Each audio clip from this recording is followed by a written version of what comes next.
काफ़ी सारे जो हमारे एक्टर हैं वो सब भी यहाँ पे आ चुके हैं। उनका देखकर ही मैं यहाँ पे आया था।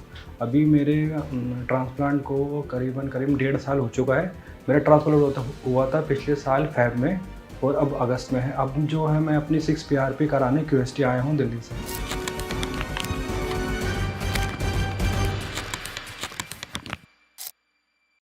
हाय, माई सेल्फ रोयल सागर। मैं दिल्ली से आया हूँ यहाँ पे QST में। काफ़ी नाम सुना था QST का, इस वजह से मैं यहाँ पे आया हूँ। काफ़ी लोगों ने करवाया भी है। काफ़ी रिसर्च के बाद हम लोगों ने ये डिसाइड किया था, मेरी फैमिली ने, कि हमें QST आना है। कि हम लोग दिल्ली से बिलोंग करते हैं, वहाँ पे काफ़ी सारे ऐसे इंस्टीट्यूट हैं और हॉस्पिटल्स हैं जो है ट्रांसप्लांट जो है प्रोवाइड कर रहे हैं, लेकिन उनका रिजल्ट इतना अच्छा है नहीं। और काफ़ी लोगों ने हमको बोला कि यहाँ चले जाओ, यहाँ पे डिस्काउंट अच्छा है, ये है वो है, लेकिन जो आपको देखना होता है ना, वो आपको देखना होता है कि आपका जो रिजल्ट है वो कैसा है। यहाँ पे जितने भी लोग आए सबका रिजल्ट जो था वो पॉजिटिव था। तो मैं भी यही सोच के आया था कि मैं भी जाऊँगा तो मेरा सब कुछ अच्छा होगा, लेकिन थोड़ा बहुत डर तो रहता ही है कि ग्राफ्ट्स जो है अच्छे से लगेंगे। लेकिन जो मेरी एक्सपेक्टेशन थी वो पूरी तरह से सेटिस्फाइंग हूँ मैं उससे 100% सबके लिए, चाहे वो हॉस्पिटल स्टाफ हो या फिर इनकी टीम हो। हर कोई मतलब काफ़ी ज़्यादा हेल्पफुल है। मैं काफ़ी खुश हूँ QST में आके। और मेरा जो आज ट्रांसप्लांट है वो अच्छे से हो गया है। 1.5 साल से ऊपर मेरे को हो गया और अभी तक कोई ऐसा इशू मेरे को फेस करने को नहीं मिला। और मुझे कोई दिक्कत होती है, परेशानी होती है, तो मेरे को दिल्ली से यहाँ पे आने की नीड नहीं होती। इनके व्हाट्सएप नंबर से मैं इनको टेक्स्ट छोड़ देता हूँ या फिर ये खुद वहाँ पे रिप्लाई कर देते हैं। अगर कुछ ज़्यादा पॉसिबल होता है तो फिर ये लोग फ़ोन करके हमको बता भी देते हैं कि सर आपको अगर ये इशू है तो अब ये चीज़ कर लीजिए। जब मैं यहाँ पे आने से पहले मेरे काफ़ी ज़्यादा शेडिंग था। मुझे खुद से इतना अजीब सा लगता था, मतलब शीशे में जब हम बाल काटते थे देखते थे तो पूरा ये एरिया ना बाल था। तो फिर लोगों ने भी बोलना शुरू कर दिया कि यार भाई तेरी तो एज निकलती आ रही है, क्या कर रहा है तू। तो हमको भी खुद लगता था कि यार हम इतने छोटे एज में हैं और हमारे बाल गिर रहे हैं, अभी तो हमारी शादी वादी भी नहीं। सब लोग फैमिली वाले यही बोलते थे कि तुम थोड़ा सा ध्यान दो। उस टाइम पे हमने सब कुछ ट्राई करा, तेल वेल जो भी सब कुछ लगाना था सब कुछ लगाया, लेकिन कुछ रिजल्ट हासिल नहीं हुआ। एट लास्ट पे यही चॉइस हुआ कि हमको ट्रांसप्लांट ही करा लेना चाहिए और उससे ही फ़ायदा है। और जब मैं आज अपने आप को देखता हूँ तो अपने आप को इतना कॉन्फिडेंट महसूस करता हूँ कि पहले जो मैं सोचता था ना कि यार शादी या मैं कहीं पे गेट टुगेदर में जाने से पहले मैं सोचता था कि यार फ़ोटो कितनी अजीब सी आएगी, सब लोग टोकेंगे कि तेरे बाल कम होते आ रहे हैं, तो इतना अजीब सा लग रहा है। लेकिन अब मैं पूरा इतना कॉन्फिडेंट हूँ कि मैं खुद से जहाँ नहीं जाना चाहता मैं वहाँ पे भी अब लोग जाता हूँ, गेट टुगेदर हो, दोस्तों के साथ हो, वो सारी एक्टिविटी करता हूँ जो मैं पहले नहीं कर पाता था। 11th या 12th में था, 17 या 18 की एज होगी, स्कूल में हल्के हल्के बाल जो है वो थिन होने लग गए थे। मतलब बाल अच्छे खासे गहरे थे, वो धीरे धीरे करके पतले होने लग गए थे। लेकिन स्कूल टाइम पे इतना नोटिस नहीं करा, सबको लगा नॉर्मल है। फिर धीरे धीरे कॉलेज आते आते ना वो शेडिंग फेस बढ़ता गया। जो बाल थे वो पीछे फ्रंटल एरिया से धीरे धीरे करके पीछे होते गए। तब मेरे को लगा कि यार थोड़ा सा ना ध्यान देने की नीड है। तब मैंने थोड़ा सा फिर सोचा कि इसके लिए क्या करना चाहिए। फिर बाकी सब जगह से पूछा तो उन लोगों ने बताया कि ये तेल लगाओ, वो तेल लगाओ, प्याज का घिस के लगाओ तेल, ये सब करो, लेकिन उससे कुछ फ़ायदा नहीं हुआ। फिर कुछ टाइम के बाद फिर हमने डॉक्टर्स को भी दिखाया तो उन्होंने यही प्रिस्क्राइब करा कि सर बेटा आप जो है मिनॉक्सिडिल लगाओ दिन में 2 बार 1 ml। लेकिन वो भी मैंने ट्राई करा कम से कम 1 साल। लेकिन 1 साल के बाद ऐसा हुआ जैसे आप उसको मैंने छोड़ दिया ना तो फिर वो दोबारा से शेडिंग में स्टार्ट हो गए। जो मेरे बेबी हेयर ग्रोथ भी हुए थे वो दोबारा से गिरने लग गए।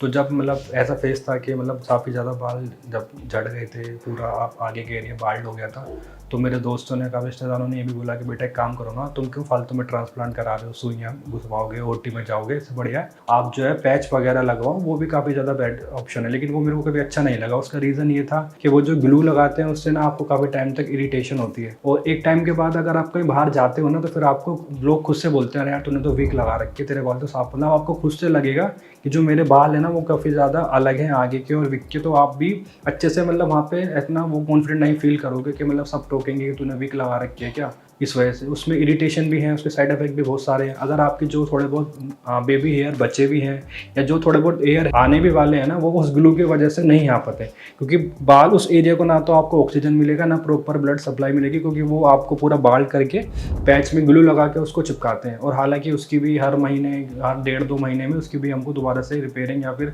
उसको जो भी वो लोग बोलते हैं वो करवानी पड़ती है, और कोर्स उसकी कुछ ज़्यादा ही होती है। बेस्ट ये है कि आप उन सब के चक्कर में ना फंस के एक बार इन्वेस्ट करके अच्छी चीज़ के ऊपर जाएं। फिर ऐसा नहीं है कि आप आंख बंद करके कहीं पे भी जाओगे, आप अपना इन्वेस्ट कर रहे हो, आपकी जो सेविंग्स है या जो आपके पास पैसा है, काफ़ी ज़्यादा पैसा आप उस पर लगा रहे हो, तो आपको देखना पड़ेगा कौन सा आपको हॉस्पिटल या फिर कौन सी टेक्निक आपको उसका फ़ायदा देगी। तो हमने काफ़ी ज़्यादा रिसर्च करी, एक दो जगह हम हॉस्पिटल गए भी, लेकिन उनसे बात करने में ना वो कॉन्फिडेंट फील नहीं हुआ। ऐसा नहीं हुआ कि मतलब आपको ना ऐसा लगेगा कि मतलब हाँ यार यहाँ से करा लेना चाहिए, क्योंकि वो खुद लोग श्योर नहीं थे कि आपको जो हम ग्राफ्ट लगाएंगे वो इम्प्रूव करेंगे फ्यूचर में या नहीं। कोई भी ऐसा चीज़ नहीं बोल रहा था। फिर काफ़ी ज़्यादा टाइम के बाद रिसर्च करने के बाद हमको 2-3 जगह देखी, फिर काफ़ी जगह गए भी, फिर हमको क्यूएसटी का सजेशन दिया एक दो लोगों ने कि आप यहाँ पे जाओ, ये काफ़ी ज़्यादा अच्छा है। तो हम क्यूएसटी की इंस्टाग्राम आईडी पे गए, वहाँ पे नंबर मेंशन था, वहाँ पे हमने इनको टेक्स्ट करा। उसके कुछ ही देर बाद इनका लोगों का व्हाट्सएप पे खुद से मैसेज आया कि सर हाय, आप इंटरेस्टेड हैं तो हमें आगे की डिटेल शेयर करें। तो हमने इनको डिटेल्स दी, कहाँ रहते हो, एज क्या है। फिर इन लोगों ने हमको कुछ एक क्राइटेरिया दिया कि आपको इस पोज में जो है फ़ोटो देनी है। तो हमने वो पोज बना के फ़ोटोज़ दी। उसके बाद से मैसेज आता है कि मतलब आपका जो ग्राफ्ट है वो इतने ग्राफ्ट लग सकते हैं। ऐसा नहीं है कि मैंने एकदम से बोल दिया कि हाँ ओके ठीक है सब कर दो। मेरे को भी काफ़ी ज़्यादा टाइम लगा, जो भी मेरी क्वेरी थी, क्वेश्चन थे पूछने में कि मतलब कोई रिस्क तो नहीं है, और चार्जेस क्या होगा, कितने ग्राफ्ट लगेंगे, उसके बाद पीआरपी सेशन कब तक लेना होगा। ये सब मैंने इनको व्हाट्सएप के थ्रू और अच्छे से क्वेश्चन करा। और एक कभी भी ऐसा नहीं हुआ कि मैंने अगर कोई क्वेश्चन करा हो तो उसका जवाब नहीं आया हो या फिर मेरे को उनको दोबारा से रिमाइंड कराना पड़ा हो। हाँ थोड़ा बहुत लेट हुआ, लेकिन इतना भी कुछ ज़्यादा वो नहीं था। लेकिन मैं खुश हूँ, मेरे को सारी जो भी मेरी क्वेरीज थी वो व्हाट्सएप के थ्रू क्लियर की गई। फिर मैंने व्हाट्सएप से ही अपॉइंटमेंट लिया फ़ेब का। 12 फ़ेब को मेरा प्लान था। तो जब हम घर से आए थे तो मेरे साथ मेरे पापा आए थे, फादर। मैं भी काफ़ी ज़्यादा नर्वस था, क्योंकि जब आप कहीं जाते हो ऊपर या ओटी में जाते हो थोड़ा बहुत तो डर आपको रहता है। तो जब मैं यहाँ पे आया तो मेरे को जो भी स्टाफ था, मैंने उनसे अपना बोला, कंसल्ट करा डॉक्टर से कि सर मेरे को ये दिक्कत हो रही है, मुझे बहुत घबराहट हो रही है, क्या मेरा जो सक्सेसफुल हो भी पाएगा ट्रांसप्लांट या नहीं, आप मेरे को थोड़ा सा एक बार गाइड करें। तो उन्होंने मुझे अच्छे से आराम से बैठ के समझाया कि ऐसी कोई घबराने वाली बात नहीं है, कोई भी दिक्कत नहीं आती है, और अगर कोई दिक्कत आती है तो हम लोग बैठे हैं यहाँ पे। और जब एंट्री करी तो मतलब जैसा सोचा था ना वैसे ही था क्यूएसटी।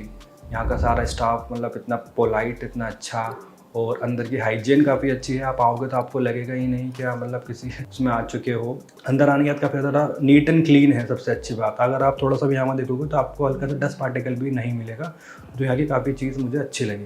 तो फिर अब यहाँ से जर्नी स्टार्ट होती है ओटी की।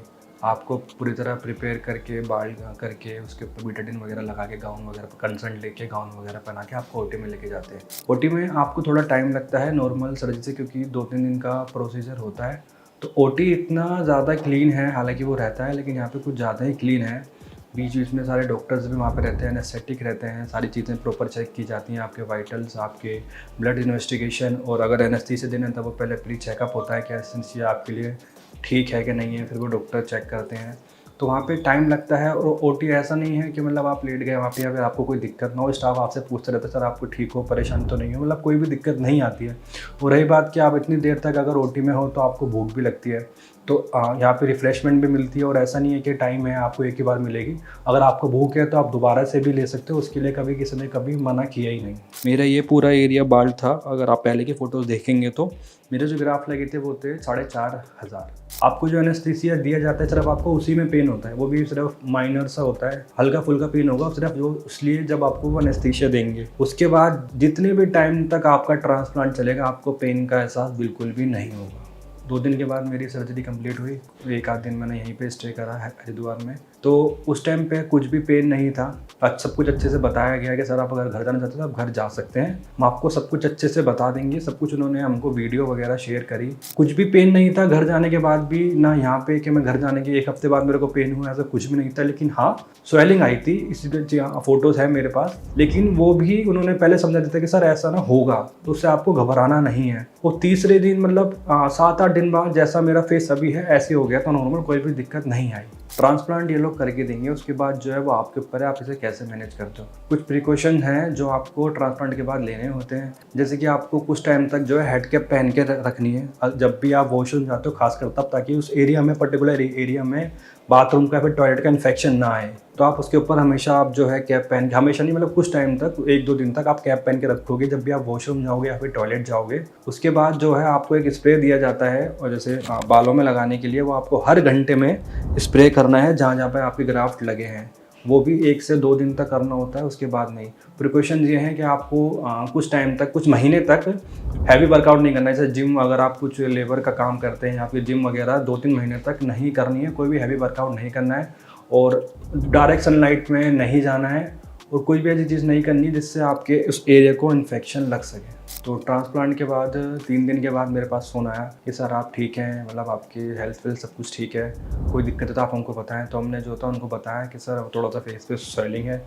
तो फिर उन लोगों ने फ़ोटोज़ मांगी, तो फिर उन लोगों ने बताया सर ये नॉर्मल है, परेशान होने की दिक्कत नहीं है, बस आपको गर्दन मतलब फेस को ऐसे नहीं रखना है और आपको फ़ोन यूज़ नहीं करना है सबसे अच्छी, ताकि वो जो स्वेलिंग है ना वो आपके नीचे ना है, वो ऊपर ऊपर होकर सबसाइड हो जाए। फ़ोन जितने कुछ टाइम तक फ़ोन यूज़ ना करें तो अच्छा, क्योंकि फ़ोन यूज़ करके ना आपका हेड थोड़ा सा नीचे रहता है और जो पीछे का डोनर एरिया है उसको कवर करने के लिए आपको डाइपर या तो एक शीट आती है उसको लगाना है, ताकि जो आपका नॉर्मल पिलो है ना उससे इन्फेक्शन आपके डोनर एरिया में नहीं जाए। तो कुछ टाइम तक जब तक वो हील नहीं होता तब तक आपको डोनर एरिया के नीचे अपना एक जो एडल्ट डाइपर होता है वो लगा के सोना है।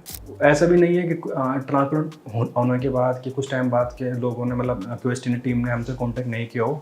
इवन 1 साल तक वो हमारे टच में रहे। उसके बाद उनका कॉल आया, मैसेज आया कि सर आपका सब कुछ ठीक है, हेल्थ ठीक है, ट्रांसप्लांट ठीक हुआ कि नहीं हुआ, ग्राफ्ट कैसे हैं, आप खुश हैं।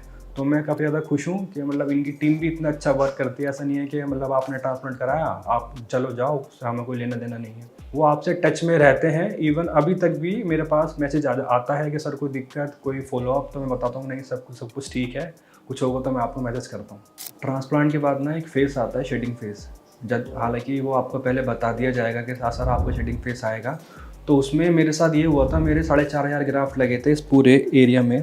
तो जब मेरा शेडिंग फेस आया था तो आप पूरे 80% बाल मेरे निकल गए थे। तो मैं भी थोड़ा सा घबरा गया था, नर्वस था, लेकिन कहीं पे ये भी था कि मेरे को पहले बता दिया गया है कि आपको घबराना नहीं है, क्योंकि रूट्स आपकी वहीं हैं, उससे आपको दिक्कत कुछ नहीं होगी। शेडिंग फेस जो है इस टेक्निक का या फिर हेयर ट्रांसप्लांट का एक पार्ट है, तो उससे आपको घबराना नहीं है। मेरे 80% बाल निकल गए थे। जब उनका मैसेज आया तो मैंने उनको बताया कि सर मैम मेरे साथ ये हो रहा है। तो उन्होंने कहा सर ये बिल्कुल नॉर्मल है, जो आपको मेडिकेशन बताई गई हैं, जो भी आपको शैम्पू बताया गया आप उसको लगातार यूज़ करते रहें। 3 महीने के बाद आपको रिजल्ट दिखना शुरू हो जाएगा। शेडिंग फेस में मैं भी घबरा गया था कि मतलब इतना कुछ करके और सारे बाल एकदम से 80% बाल निकल गए, लेकिन टीम टचअप में थी, सब कुछ ठीक था। 3 महीने के बाद ग्रोथ होनी स्टार्ट हुई और 7-8 महीने में इतनी अच्छी ग्रोथ हो गई कि मेरे को खुद ही नहीं लग रहा था कि यार मैं ये वही हूँ जो मैं 3 साल पहले था। तो जो भी लोग इस समस्या से गुजर रहे हैं मैं तो उनको यही बोलूँगा कि आप अगर आप टाइम है और आपके पास पैसा है तो आप फालतू की चीज़ों पे इन्वेस्ट ना करके तेल पे या फिर कोई भी मेडिसिन हर्बल आप टाइम दें इस चीज़ को। जो मेरे साथ के 2-3 लोग भी हैं, एक तो मेरे घर के नीचे ही रहता है और एक मेरे जहाँ मैं काम करता हूँ वहाँ पे एक लड़का है, उन्होंने भी मेरे को देखा तो वो भी ज़्यादा मतलब ऐसे शौक था कि यार मतलब ये तो बहुत अच्छा हो गया। तो मैंने भी उनको यही बोला है कि यार तुम भी एक बार एटलीस्ट वहाँ जाओ तो सही, एक बार डॉक्टर से मिलो, तुम्हें खुद को ऐसा लगेगा कि वहाँ जाना ठीक है और तुम लोग भी वो महसूस कर पाओगे जो मैंने महसूस किया है। अगर आप कंपेयर करते हैं बाकी सारी जगहों से और यहाँ का एटमॉस्फेयर, यहाँ की जो भी चीज़ आपको देखनी है, क्लीनिनेस देखनी है, स्टाफ देखना है, खासकर जो आपका टेक्निक है, जो रिजल्ट है आप वो सबसे ज़्यादा इंपॉर्टेंट मैटर करता है कि आप अगर कहीं जा रहे हैं अपना ट्रांसप्लांट कराने तो आफ्टर रिजल्ट क्या है। तो जो यहाँ की कॉस्ट है वो बहुत ज़्यादा नहीं है एज़ कम्पेयर टू काफ़ी ज़्यादा इंस्टीट्यूट हैं या फिर हॉस्पिटल बहुत ज़्यादा पर ग्राफ चार्ज करते हैं। ये कॉस्ट इफेक्टिव भी है, इतना ज़्यादा पैसा नहीं लगता, मतलब सब कुछ नॉर्मल रेंज में एक इंसान के मतलब जो मिडिल क्लास लोग हैं वो यहाँ पे आके अफोर्ड अपना कर सकते हैं। मैं खुश हूँ कि मैं क्यूएसटी में आया, 1.5 साल हो गए मेरे को और आगे भी अगर सब कुछ सही रहा तो यहीं से जो भी है फॉलोअप में रहेंगे, क्योंकि घर थोड़ा दूर है तो आने में थोड़े से इशू होता है, लेकिन जब भी टाइम मिलता है मैं क्यूएसटी में आता हूँ। थोड़ा फ्रेंडली एटमॉस्फेयर है, बाकी सारी टीम है तो वो आपको पहचानने लगती हैं, वो आपको जानने लगती हैं, तो आपसे बात करते हैं और पूछते हैं सर सब कुछ ठीक है, ऐसा मतलब थोड़ा एटमॉस्फेयर यहाँ का अच्छा है। तो मैं तो बीच बीच में जब भी मेरे को टाइम मिलेगा पीआरपी के लिए मैं यहीं पे आता रहूँगा। और पूरा ओवरऑल स्टाफ आप अगर ये बोलें 10 में से 10 तो मैं बोलूँगा 10 में से 10 ही लोग यहाँ पे सारे अच्छे हैं।